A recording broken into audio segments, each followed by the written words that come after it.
যুক্তরাষ্ট্র জুড়ে no Kings আন্দোলন ঘিরে এক নজিরবিহীন প্রতিবাদ বিক্ষোভের ঢেউ উঠেছে।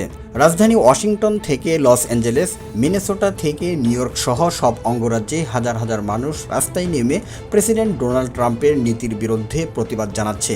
তারা অভিযোগ করছেন প্রেসিডেন্ট ক্ষমতার সীমা লঙ্ঘন করে গুরুত্বপূর্ণ সিদ্ধান্ত নিচ্ছেন। বিশেষ করে ইরানের বিরুদ্ধে চলমান যুদ্ধ এবং সামরিক পদক্ষেপগুলো কংগ্রেসের অনুমোদন ছাড়াই পরিচালিত হচ্ছে। এতে যুক্তরাষ্ট্রের গণতান্ত্রিক কাঠামো ও আইনের শাসন লঙ্ঘন নিয়ে গুরুতর প্রশ্ন উঠেছে। এই প্রথম হোয়াইট হাউসের সামনে ইরানি পতাকা উড়িয়ে বিক্ষোভ করা হয়। যদিও সম্প্রতি ইরানের বিপ্লব পূর্ববর্তী পতাকা নিয়ে অনেক ইরানিকে আয়াতুল্লাহ আলী খামেনির বিরুদ্ধে স্লোগান দিতে দেখা যায়, কিন্তু মাত্র এক মাসেই প্রেক্ষাপট পরিবর্তন হয়ে গেছে। এখন মার্কিনীরা ইসলামী ইরানের পতাকা হাতে নিয়ে মাঠে নেমেছে।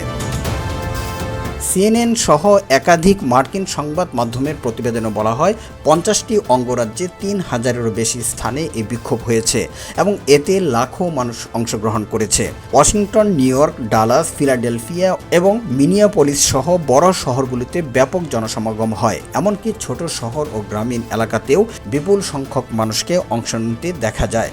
নো কিংস আন্দোলনের পেছনে একাধিক কারণ কাজ করছে। এর মধ্যে রয়েছে ইরানের বিরুদ্ধে চলমান যুদ্ধ, কঠোর অভিবাসন অভিযান, রাষ্ট্র ক্ষমতার অতিরিক্ত ব্যবহার, মূল্যস্ফীতি ও জীবনযাত্রার ব্যয় বৃদ্ধি। প্রতিবাদকারীরা বলছেন দেশে কোনো রাজা থাকতে পারে না, জনগণই সর্বোচ্চ ক্ষমতার উৎস, কিন্তু ট্রাম্প প্রশাসনের কার্যকলাপে তারা রাজার ভূমিকায় নেমেছেন বলে দেখা যাচ্ছে। বিশ্লেষকদের মতে এই আন্দোলন মূলত ট্রাম্প প্রশাসনের স্বৈরাচারী প্রবণতা ও একক সিদ্ধান্ত গ্রহণের বিরুদ্ধেই গড়ে উঠেছে। কিছু এলাকায় বিক্ষোভ চলাকালে উত্তেজনা সৃষ্টি হয়। এর মধ্যে লস অ্যাঞ্জেলেস ও ডালাসে সংঘর্ষ ও গ্রেপ্তারের ঘটনাও ঘটেছে।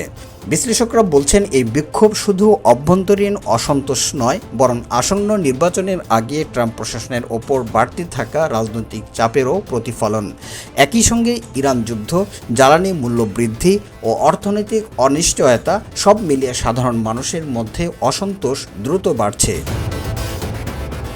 এদিকে গত 2 দিনে ইরান যুদ্ধের তীব্রতা অনেক বৃদ্ধি পেয়েছে। মার্কিন ও ইসরায়েলি বাহিনী ইরানের বিভিন্ন শহরে ব্যাপক হামলা চালায়। এই হামলাকে গত 1 মাসের মধ্যে সর্বোচ্চ বলা হচ্ছে। অন্যদিকে ইরান, বাহরাইন, কুয়েত, সংযুক্ত আরব আমিরাতে মার্কিন স্বার্থ বিষয়ক স্থানগুলোতে বড় হামলা চালিয়েছে। এছাড়া ইসরায়েলের তেল আবিব সহ বেশ কিছু শহরে হিজবুল্লাহ ও ইরান একসাথে হামলা করে। এতে ইসরায়েলের শিল্প কারখানা, ভবন ও অনেক স্থানে বড় অগ্নিসংযোগ ঘটতে দেখা যায়।